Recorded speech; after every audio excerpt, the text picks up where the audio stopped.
क्या आपके पास समस्या का बोझ आया है?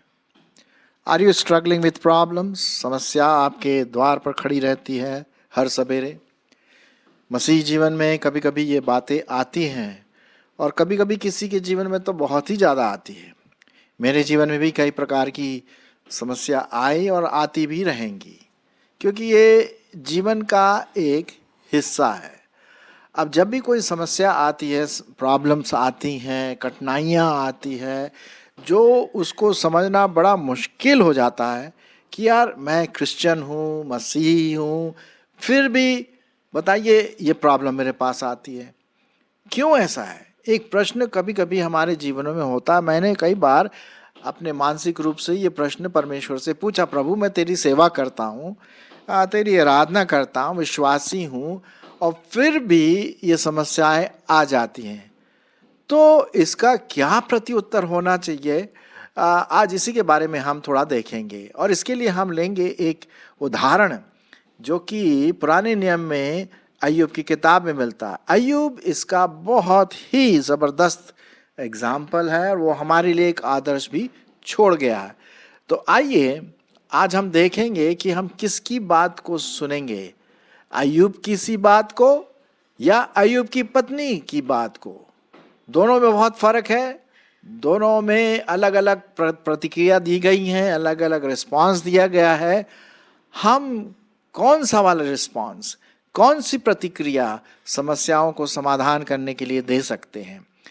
आइए हम देखेंगे इसी से संबंधित कुछ बातों को। जैसा कि आप लोग जानते होंगे कि अय्यूब तो बहुत ही ज़बरदस्त परमेश्वर का दास था, बहुत धर्मी था, नम्र था, बहुत धनी था। मतलब जो एक अच्छे सकारात्मक सफल जीवन अगर कोई किसी के बारे में सोच सकता है, कह सकता है, वो अय्यूब था। उसका अपना परिवार था और यहाँ तक कि वो अपने परिवार को इतना सेंसिटिव था कि अगर उसके बेटे बेटियां ने कुछ पाप भी किया हो, खाना खाने बजाने में और इधर उधर ताम झाम उल्टे सीधे प्रोग्राम में, तो वो रोज उठ करके सवेरे वो उस पर ध्यान देता था, प्रार्थना करता था, प्रभु अगर मेरे बच्चों ने, मेरे परिवार के लोगों ने कुछ ऐसी बात किया है उन्हें क्षमा करना। तो हम देखते हैं कि अय्यूब की क्या प्रतिक्रिया इसमें पाई जाती है। अब क्या हुआ कि शैतान आया और उसने परमेश्वर से कहा, भाई तूने उस पर बहुत आशीष दिया है और क्यों ना वो तेरी स्तुति करे। अगर थोड़ा सा ये साम झाम निकाल लें, धन निकाल लें, उसके बच्चों को मरवा डालें, ये सब करे, तो फिर वो तेरी स्तुति आराधना नहीं करेगा। तो परमेश्वर ने कहा ठीक है, चैलेंज लेते हैं, देखते हैं कि कहाँ तक मेरा दास अय्यूब इसको सहता है। और हुआ ये कि बहुत सारी परेशानी आई उसके ऊपर। उसका घर जो गिर गया, उसके बच्चे मारे गए, उसका बंगला सब कुछ खत्म हो गया। उसके ऊपर भी बहुत सारी यातनाएं लाई गई शैतान के द्वारा। अब ये समस्या अय्यूब के प्रति हुआ। अब देखिए अय्यूब क्या कहता है। अय्यूब की किताब उसका पहला अध्याय 20 पद। तब अय्यूब उठा और बागा फाड़ सिर मुड़ाकर भूमि पर गिरा और दंडवत करके कहा, मैं अपनी माँ के पेट से नंगा निकला और वहीं नंगा लौट जाऊंगा। यहोवा ने दिया और यहोवा ही ने लिया, यहोवा का नाम धन्य हो। इन सब बातों में भी अय्यूब ने न तो पाप किया और न परमेश्वर पर मूर्खता से दोष लगाया। कितना जबरदस्त उसका प्रत्युत्तर था, कितना जबरदस्त उसका प्रतिक्रिया थी। ये भी जानते हुए कि सब कुछ चला गया और उसके परिवार वाले मारे गए और पूरा संपत्ति नष्ट हो गया, क्या उसका प्रत्युत्तर है? सुनिए, मैं अपनी माँ के पेट से नंगा निकला और वहीं नंगा लौट जाऊंगा। यहोवा ने दिया और यहोवा ही ने लिया, उसका नाम धन्य हो। और लिखा है कि इन बातों में भी अय्यूब ने ना तो पाप किया और न परमेश्वर पर मूर्खता से दोष लगाया।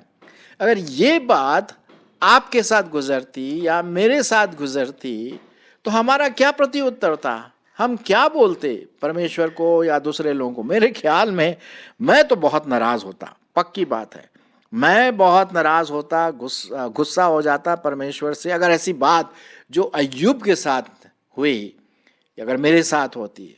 माफ करे प्रभु मेरे को, लेकिन मैं एक स्वाभाविक नेचुरल बात बता रहा हूं कि हम खुश नहीं होते, ऐसा धन्यवादी बात नहीं करते, और कहीं ना कहीं क्रोध में हम पाप भी कर देते और हम बोलते प्रभु ये क्या है, क्यों तू ऐसे ये कर रहा है, तेरा दास हूँ, ये है वो है, और फिर भी मेरे ऊपर मुसीबत के ऊपर मुसीबत आई चली जा रही है ना।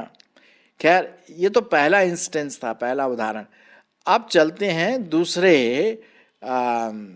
अध्याय में और वहां पर भी देखते हैं दूसरे अध्याय में। अब यहाँ पर अय्यूब की पत्नी भी आ जाती इस पूरे खेल में, ठीक है। और यहाँ पर हम देखते हैं क्या लिखा हुआ है, जब और भी उसके अय्यूब के पाँव में, शरीर में फोड़े हुए, फोड़ों से बदबू आने लगी, पीप बहने लगी, और ये सब शैतान की ओर से किया गया। तो अब अय्यूब क्या बोलेगा, क्या उसकी प्रतिक्रिया होगी? इससे पहले कि उसकी प्रतिक्रिया आए, उसकी पत्नी की प्रतिक्रिया आती। जैसे कि आप मेरे इसमें देख रहे हैं स्लाइड में, अय्यूब की प्रतिक्रिया या अय्यूब की पत्नी की प्रतिक्रिया आप लेंगे, किसकी प्रतिक्रिया आप लेंगे? चलिए देखते हैं मिसेस अय्यूब के बारे में, उसकी पत्नी के बारे में। तो 8वां पद यहाँ लिखा हुआ है, मैं आपके लिए पढ़ूंगा 7 पद से। तब शैतान यहोवा के सामने से निकला और अय्यूब को पांव के तलवे से ले सिर की चोटी तक बड़े बड़े फोड़ों से पीड़ित किया। तब अय्यूब खुजलाने के लिए एक ठीकरा लेकर राख पर बैठ गया। 9वां पद, तब उसकी स्त्री उससे कहने लगी, क्या तू अब भी अपनी खराई पर बना है? परमेश्वर की निंदा कर और चाहे मर जाए तो मर जा। अब देखिए उसकी पत्नी की क्या प्रतिक्रिया। क्या उसकी पत्नी नहीं जानती थी अपने पति को, कितना वो प्रभु को प्यार करता है, कितना धर्मी है, कितना परमेश्वर ने आशीष दी? अब जब बात नकारात्मक पर आ गई तब तो पत्नी भी बोलने लगी और उसने ये बात किया। मेरे ख्याल में एक स्वाभाविक रिएक्शन है, प्रतिक्रिया यहाँ पर देखते हैं कि कोई भी भाई बहन, स्त्री, पत्नी जो भी है वो जरूर यही बात बोलते हैं, है ना। अरे भैया अभी तक तू चढ़ जा रहा है, बताइए भला, अभी तक तू बिल्कुल खराई से बना हुआ, देख तेरी हालत क्या आ रही, तेरे पास से बदबू आ रही, बदबू, फोड़े हो गए तेरे को, ये परमेश्वर का दास है। लिखा है कि क्या अब तक तू खराई पर बना रहेगा? प्रश्न एक। दूसरा, निंदा कर परमेश्वर की, हाँ, कर्स गॉड एंड डाई, चाहे तो मर जाओ तो मर जा। एक प्रकार की बहुत गहरी, काटने वाली, नकारात्मक छुरी के समान उस स्त्री की जीभ चली उस अय्यूब की पत्नी की, और उसने इस तरह से परमेश्वर को जरूर दुखित किया होगा, बिल्कुल दुखित किया होगा, है ना। जब सब कुछ ठीक चलता है तो हम लोग बोलते हैं praise the Lord brother, praise the Lord sister, hallelujah, और ऐसी ऐसी बातें हम करते हैं। मेरे साथ भी हुआ, ऐसी बात नहीं, ये एक स्वाभाविक बात है, होता है ऐसा।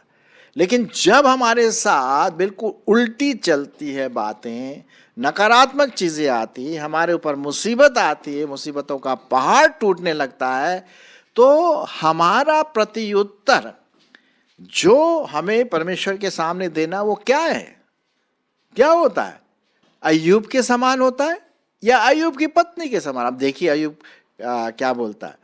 उसने उससे कहा, मतलब अय्यूब ने पत्नी से कहा, तू एक मूर्ख स्त्री के समान बातें करती है, मूढ़ स्त्री के समान बातें करती है। क्या हम जो परमेश्वर के हाथ से सुख लेते हैं दुख ना लें?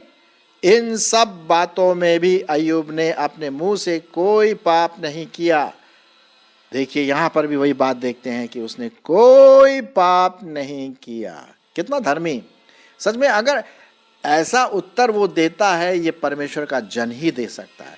जिसके दिल में पवित्र आत्मा की अगुवाई है, जिसके दिल में पवित्र आत्मा वास करता है, उसी से ये अगुवाई हो सकता है। यहाँ पर हम देखते हैं, बताइए भला। अब यहाँ पर जो बात हमारे को दिखाई देती है, परमेश्वर का वचन बहुत साफ रीति से कहता है कि किस प्रकार से अय्यूब प्रत्युत्तर देता है, वर्शिप का, आराधना का, पश्चाताप का, परमेश्वर को धन्य कहता है, और फिर उसने कोई पाप भी नहीं किया। क्या बात है।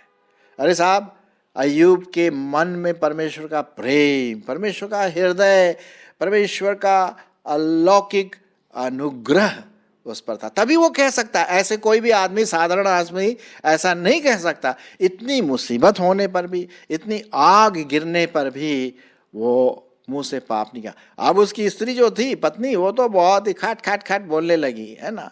और भाई मैं उसको कैसे दोष दूं? क्या हम उससे कोई अच्छा कर सकते थे? बिल्कुल भी नहीं, बिल्कुल भी नहीं। तो यहाँ पर हम देखते हैं परमेश्वर के वचन में कि भाई तू मूर्ख, क्या कर रहा है तू?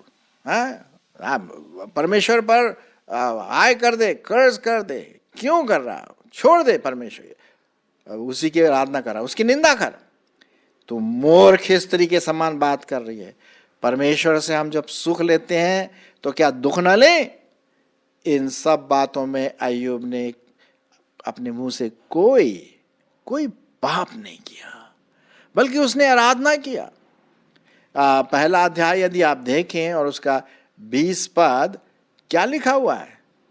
तब अय्यूब उठा और बागा फाड़, सिर मुड़ाकर भूमि पर गिरा और दंडवत करके कहने लगा, मैं अपनी माँ के पेट से नंगा निकला, वहीं जाऊंगा। यहोवा ने दिया, उसने लिया, उसने लिया, उसने दिया, उसने लिया। यहोवा का नाम धन्य। कहने का मतलब उसने अपना जो प्रत्युत्तर था वो धन्यवाद का था, आराधना का था, पश्चाताप का था, और फिर भी इन सब बातों में उसने कोई भी पाप नहीं किया। ये हम यहाँ पर देखते हैं। मेरे प्रियो, क्या हम अय्यूब के समान एक लेसन हम ले सकते हैं, एक शिक्षा ले सकते हैं अपने जीवन में? देखिए, परेशानी का तो कोई अंत नहीं होगा। जब तक हम इस दुनिया में हैं, परेशानी, तकलीफ, मुसीबत, बीमारी, ताम झाम, ये वो जो बड़ी कठिनाइयाँ होती है, विशेष करके मसीहों के जीवन में, और परसिक्यूशन, सताव, जो भी है, हमें सहना है। और हमारा प्रत्युत्तर क्या है इन सब के प्रति? पैसों की कमी है, और भी दूसरे और प्रॉब्लम्स हैं, कई प्रकार के प्रॉब्लम हो सकते हैं, है कि नहीं? आपका और मेरा प्रत्युत्तर या प्रतिक्रिया क्या होगा? क्या अय्यूब के समान होगा या अय्यूब की पत्नी के समान होगा? हम कुछ और पदों को बाइबल में देखते हैं जिससे ये पता पड़ता है कि हर बात में परमेश्वर क्या है?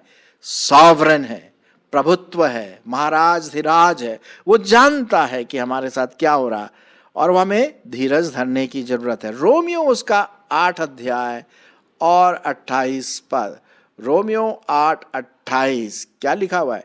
और हम जानते हैं कि जो लोग परमेश्वर से प्रेम रखते हैं उनके लिए सब बातें भलाई मिलकर भलाई ही को उत्पन्न करती है, अर्थात उन्हीं के लिए जो उसके इच्छा के अनुसार बुलाए गए हैं। भलाई को उत्पन्न करती है सब बातें, नकारात्मक बातें भी, सकारात्मक बातें भी। यदि आप विश्वासी हैं, ये है परमेश्वर का वचन, और ये मैं अपने आप को भी प्रीच कर रहा हूँ और आपको भी बता रहा हूँ, क्योंकि मेरे साथ भी ऐसी बातें गुजरती है। कभी मैं नाराज हो जाता हूँ परमेश्वर से या लोगों से। परमेश्वर जानता है क्या हो रहा है ना। अय्यूब जानता था कि क्या हो रहा है, उसने धन्यवाद दिया। क्या हमारा भी प्रत्युत्तर या प्रतिक्रिया इसी प्रकार होगा, या अय्यूब के पत्नी के समान निंदा करना और गाली गलौज करना और प्रभु के लोगों को छोड़ देना? निंदा कर और परमेश्वर, और छोड़ दे परमेश्वर को जिसकी तू सेवा कर रहा है। देख तेरी हालत क्या है। ऐसा शैतान भी हमारे साथ बोले, देखो तेरी क्या हालत है, कितनी प्रॉब्लम से गुजर रहे, कितने सताव से गुजर रहे हो, ये प्रार्थना सुनी नहीं जा रही, ये है वो है। खैर, हम देखते हैं कि ये बातें जो परमेश्वर को प्यार करते हैं, बातें सब मिलकर क्या करती हैं? भलाई ही को उत्पन्न करती है। और 2-3 पद मैं आपके लिए पढ़ूंगा। पहला थिस्सलुनीयों उसका 5:18, पहला थिस्सलुनीयों उसका 5 अध्याय और 18 पद, कितनी बहुत सटीक बात लिखी है मेरे प्रियो। हर बात में धन्यवाद करो। क्या लिखा हुआ है? हर बात में धन्यवाद करो। ये नहीं लिखा कुछ बातों में, अच्छी बातों में, हर बात में, चाहे वो नकारात्मक हो सकारात्मक हो, नेगेटिव हो या पॉजिटिव, परमेश्वर जानता है। हर बात में धन्यवाद करो, क्योंकि तुम्हारे लिए मसीह यीशु में परमेश्वर की यही इच्छा है, और आत्मा को ना बुझाओ। यह है परमेश्वर का वचन। हम इस एपिसोड में कि मेरी क्या प्रतिक्रिया होगी, अय्यूब से हम सीखें कि हम जैसे उसने धन्यवाद दिया, आराधना किया, पश्चाताप किया, स्तुति किया, उसी प्रकार हम में भी पवित्र आत्मा की वो बात, वो प्रतिक्रिया ये आए कि धन्यवाद प्रभु। हर बात में हमें धन्यवाद करना है। इफिसियों 5वां अध्याय 20 पद, इफिसियों 5 अध्याय और उसके 20वें पद में क्या लिखा हुआ है? और सदा सब बातों के लिए हमारे प्रभु यीशु मसीह के नाम से परमेश्वर पिता का धन्यवाद करते रहो। बाप रे बाप, मैंने तो बड़ी आसानी से पढ़ के सुना दिया आपको। अब मेरे जीवन में भी कई ऐसी बातें हैं अभी भी जो बड़ी नकारात्मक हैं, सोचने में आता प्रभु ऐसा क्यों। अब अय्यूब ने तो पूछा नहीं भी ऐसा क्यों, और तो हम क्या सीख ले सकते हैं इससे? यही है भैया, परमेश्वर सब जानता है, वो हमसे प्यार करता है, और वो यही बोलता है कि भाई तुम धन्यवाद दो। उसकी क्या योजना है, क्या महायोजना है, वो वही जानता है। बाद में शायद हमें पता पड़ेगा। और आपको मालूम है, जबकि उसका ऐसा एटीट्यूड था, ऐसी मानसिकता थी अय्यूब की, आखिरी 40 चैप्टर में आप पढ़ें, आखिरी चैप्टर में परमेश्वर ने उसको आशीष दिया। हाँ, भरपूर आशीष दिया, और उसकी हर चीज डबल हो गई। क्या बात है, क्या बात है। ये परमेश्वर की आशीष है यदि हम धन्यवाद देना सीखें। हमारी मानसिकता धन्यवाद, स्तुति, आराधना की हो। मैं अपने लिए भी यही प्रार्थना करता हूं कि प्रभु ऐसे समय में तू मेरी और भी अगुवाई कर। कभी कभी ये चीजें हमारे जीवन मालूम क्यों आती है? हमें टेस्ट करने के लिए, ट्रायल करने के लिए कि भाई ये नरेंद्र या आप या सोहन या विमला या सुशील या विनोद कैसे आगे बढ़ रहे हैं प्रभु में, जरा देख लेते। थोड़ा सा आग की चिंगारी डाल देते हैं। अय्यूब के जीवन में तो आग की चिंगारी नहीं, पूरा आग का आग गिरा, और उसका प्रतिक्रिया तो बहुत ही अच्छा रहा परमेश्वर की दृष्टि में। मेरी क्या प्रतिक्रिया हो गया ऐसे में? पहला पत्रस और उसका पहला अध्याय और 7 पद में क्या लिखा हुआ है? जब ऐसी आग की चिंगारी हमारे जीवनों में आती है तो क्या लिखा? ये इसलिए हुआ, कौन सी बातें? मैं 6 पढ़ लेता हूं। इस कारण तुम मगन होते हो, यद्यपि अवश्य है कि अब कुछ दिन तक नाना प्रकार की परीक्षाओं के कारण दुख में हो, और ये इसलिए है कि तुम्हारा परखा हुआ विश्वास, जो आग से ताए हुए नाशवान सोने से भी अधिक, कहीं अधिक मूल्य, बहुमूल्य है, यीशु मसीह के प्रकट होने पर प्रशंसा, महिमा और आदर का कारण ठहरे। क्या बात है! आशा है आप इसको समझ रहे हैं। ये परमेश्वर का वचन है जो वो कहता है कि हमें धीरज रखना है, गिव अप नहीं करना। अय्यूब ने बिल्कुल गिव अप नहीं किया। अगर वो अपनी पत्नी की सुनता ना तो पता नहीं कहानी कुछ और ही होती, है कि नहीं? लेकिन उसने अपनी पत्नी की नहीं सुना, वो परमेश्वर की बातों को सुना, परमेश्वर की आत्मा की आवाज को उसने कहा, सुन के कहा ये परमेश्वर का कार्य है, मैं क्या कर सकता हूं। और परमेश्वर ने उसको क्या किया? बहुत आशीष दिया, बहुत आशीष दिया। एक और पद मैं आपके लिए पढ़ना मांगता हूं, याकूब की पत्री पहला अध्याय और उसका 12 पद। क्या लिखा हुआ? धन्य है वह पुरुष, धन्य है वह स्त्री, धन्य है वह पति, धन्य है वो पत्नी। हालांकि ये मैंने पति पत्नी मनुष्य ये थोड़ा मैंने अपनी तरफ से लगाया, क्योंकि अब थोड़ा मैं बताना मांगता हूं। जो परीक्षा में क्या है? स्थिर रहता है, क्योंकि वो खरा निकलकर जीवन का वो मुकुट पाएगा जिसकी प्रतिज्ञा प्रभु ने अपने प्रेम करने वालों को दी है। हाँ, ये परमेश्वर का क्या है? प्रॉमिस है, प्रतिज्ञा है ना। तो प्रभु हमारी अगुवाई करे, जैसा आज हमने देखा, दुख, मुसीबत, यातना और परीक्षा के समय मेरी क्या प्रतिक्रिया होनी चाहिए, मेरा रिस्पॉन्स क्या होना चाहिए? क्या मैं अय्यूब के समान अपना रिस्पॉन्स दूंगा, अपनी प्रतिक्रिया दूंगा कि प्रभु धन्यवाद हो, तू जानता है, मुझे सामर्थ्य दे, मुझे धीरज दे, तेरी स्तुति करता हूं, और कोई अगर पाप है तो मैं उसका पश्चाताप भी करता हूं? या पत्नी, अय्यूब की पत्नी के समान दे, अरे ओ मूर्ख, छोड़ दे ये गॉडलीनेस, ये विश्वासीपन छोड़ दे, चर्च से निकल जा, फेलोशिप से निकल जा, देख तेरी क्या हालत हो रही है, यही है तेरा परमेश्वर? तो ऐसी बात भी आ सकती है। तो मेरी आशा है कि हम सब, मैं और आप, ऐसे समय में जब हम नहीं समझ पाते हैं, अय्यूब के समान प्रत्युत्तर दें। और क्या प्रत्युत्तर है? प्रभु तू धन्य है, तेरे नाम का धन्यवाद हो, स्तुति, महिमा, आदर हो, तूने दिया, तूने लिया, तेरा नाम धन्य है। मैं नंगा आया था, नंगा ही जाना है। और इसमें लिखा हुआ है, इन सब बातों में अय्यूब ने पाप नहीं किया। हमारे साथ भी ऐसा ही हो।